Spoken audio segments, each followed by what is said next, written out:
غیبت کرنا حرام ہے اور اللہ تعالیٰ غیبت کو پسند نہیں فرماتا ہے۔ غیبت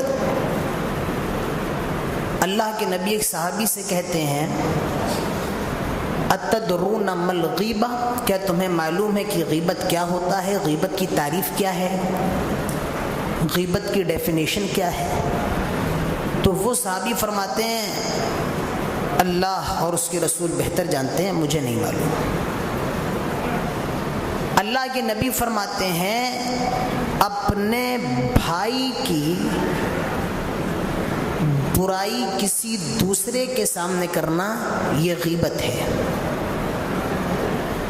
صحابی کہتے ہیں اللہ کے نبی اگر وہ برائی اس آدمی کے اندر موجود ہو تو؟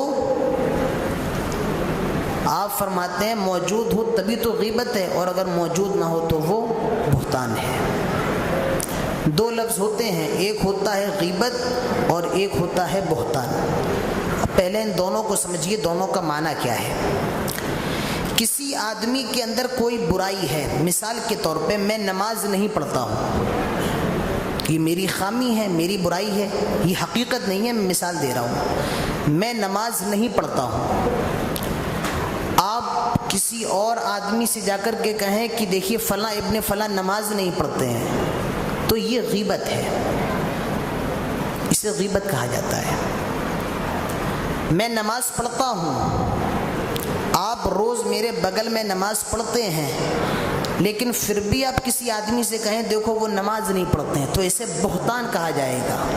یعنی غلطی اس کے اندر نہیں ہے، کوتاہی نہیں ہے، پھر بھی اس کی طرف ایک چیز کو منسوب کر دیا جا رہا ہے، اسے بہتان کہا جاتا ہے۔ تو غیبت کرنا حرام ہے، اور غیبت کرنے والے کو اللہ کے نبی نے فرمایا ہے کہ غیبت کرنے والا جب غیبت کرتا ہے گویا کہ وہ اپنے مرے ہوئے بھائی کا گوشت کھا رہا ہے، اور قرآن کے اندر بھی یہی آیت ہے۔ ابو داؤد کی ایک حدیث ہے، ایک صحابی تھے، ان کا نام تھا ماعز بن اسلمی رضی اللہ عنہ۔ نام سنا ہے کبھی آپ نے؟ نہیں سنا ہے۔ ایک صحابی ہے ماعز بن اسلمی رضی اللہ عنہ، ان سے ایک بہت بڑا گناہ ہو گیا تھا، انہوں نے زنا کر لیا تھا، زنا۔ تو ان کو حد ان پر لگا دی گئی تھی، ان کو سزا دے دی گئی تھی، اور یہ رجم کر دیے گئے تھے۔ رجم جانتے ہیں، پتھروں سے مار مار کے سنسار کر دینا۔ اللہ کے نبی ایک سفر پہ جا رہے ہیں، آپ کے ساتھ اور بھی صحابہ موجود ہیں، دو لوگ آپس میں گفتگو کر رہے ہیں، بات کر رہے ہیں، کس کے بارے میں؟ حضرت ماعز اسلمی کے بارے میں، جنہیں اللہ کے رسول نے سنسار کروا دیا تھا۔ ایک آدمی کہتا ہے دیکھو ماعز اسلمی نے کیسا کیسا غلط کام کیا تھا، جو ہوا اس کے ساتھ بالکل صحیح ہوا ہے، غلط چیزیں کبھی چھپنے والی نہیں ہوتی ہیں، ایک نہ ایک دن باہر آ جاتی ہیں۔ دیکھو اپنے غلط کام کی سزا ماعز بن اسلمی کو کیسے ملی، اس کو تو جانور کی موت مار دیا گیا۔ اللہ کے نبی نے ان باتوں کو سن لیا تھا، مگر آپ خاموش تھے، آپ نے کچھ بھی نہیں کہا۔ کچھ دور چلنے کے بعد اللہ کے نبی کو ایک مرا ہوا گدھا نظر آیا، مرا ہوا گدھا، ڈونکی گدھا نظر آیا۔ آپ نے سارے صحابہ کو جمع فرمایا، سارے صحابہ گدھے کے ارد گرد جمع ہو گئے، گدھا ہے، ارد گرد گدھے کے جمع ہو گئے۔ اللہ کے نبی ان دونوں آدمیوں کو بلاتے جو ماعز اسلمی کے بارے میں غلط باتیں کر رہے تھے۔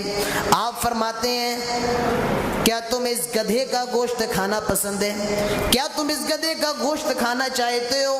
وہ دونوں صحابی فرماتے اللہ کے نبی اس مردار کا گوشت کیسے کھا سکتے ہیں؟ آئے اللہ کے نبی یہ تو مر چکا ہے، یہ تو سڑ چکا ہے، اور یہ گدھا ہے، کب سے نہ جانے اس کی لاش پڑی ہوئی ہو، ہم اس کو کیسے کھا سکتے ہیں؟ آئے اللہ کے نبی ہم اس کو نہیں کھا سکتے ہیں۔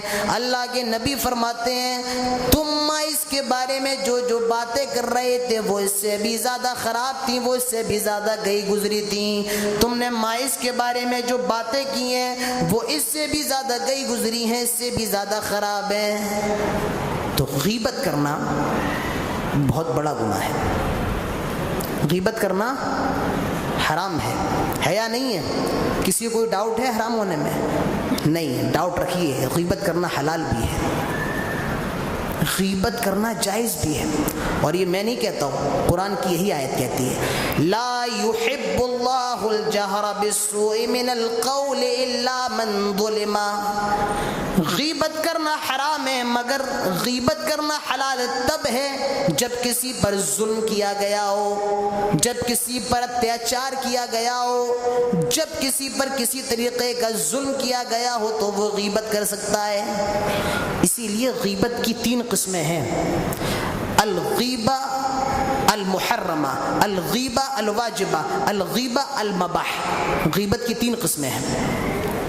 الغیبۃ المحرمہ، غیبت کرنا حرام ہے، جیسے میں نے مثال دی، ایک آدمی نماز نہیں پڑھتا ہے اور اس کی یہ بات کسی اور سے کرنا، یہ غیبت ہے اور یہ حرام ہے، نہیں کر سکتے آپ۔ ایک ہے غیبہ الواجبہ، وہ غیبت کرنا واجب ہے آپ کے اوپر۔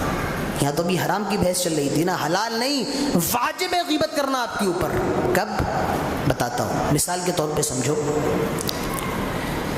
ایک لڑکی کا رشتہ ایک لڑکے کے ساتھ ہو گیا۔ آپ نوجوان ہیں، شادی کی باتیں زیادہ جلدی سمجھتے ہیں، اس لیے سمجھاتا ہوں میں۔ ایک لڑکی کا رشتہ ایک لڑکے سے ہو گیا، سمجھتے رہو، ابھی شادی نہیں ہوئی ہے، اور جو لڑکا ہے اس کے اندر قسم قسم کی برائیاں ہیں، شراب وہ پیتا ہے، جوا وہ کھیلتا ہے، چرس کا استعمال وہ کرتا ہے، ہیروئن کا استعمال وہ کرتا ہے، یعنی ساری برائیاں اس کے اندر ہیں۔ اب اگر یہ لڑکی ایسے آدمی کے پاس جائے گی تو یہ تو اس کا بہت برا حال کر دے گا۔ معاملہ بننے کی آگے کوئی صورت ہی نہیں ہے، معاملہ بگڑے گا ہی۔ آدمی کے اندر خرابی ہے، برائی ہے، یا وہ شرک کرتا ہے، مشرک ہے، ایسی صورت میں غیبت کرنا واجب ہے بالکل۔ آپ جائیں گے اور لڑکی کے ماں باپ سے کہیں گے دیکھیے وہ لڑکا فلاں ہے، فلاں فلاں ہے، اس کے اندر یہ خرابی پائی جاتی ہے، وہ شراب پیتا ہے، جوا کھیلتا ہے، سود کا کاروبار کرتا ہے، یہ سارے گناہ اس کے اندر ہیں، تو ایسی صورت میں غیبت کرنا آپ کے اوپر واجب ہو جاتا ہے۔ غیبت حرام کب ہے؟ بتا دیا، غیبت واجب ہے ایسی صورت میں۔ اور غیبت کرنا مباح ہے، مباح کا مطلب ہوتا ہے کرو یا نہ کرو، تمہارے اوپر ہے، جائز ہے، کسی پر ظلم ہوا ہو۔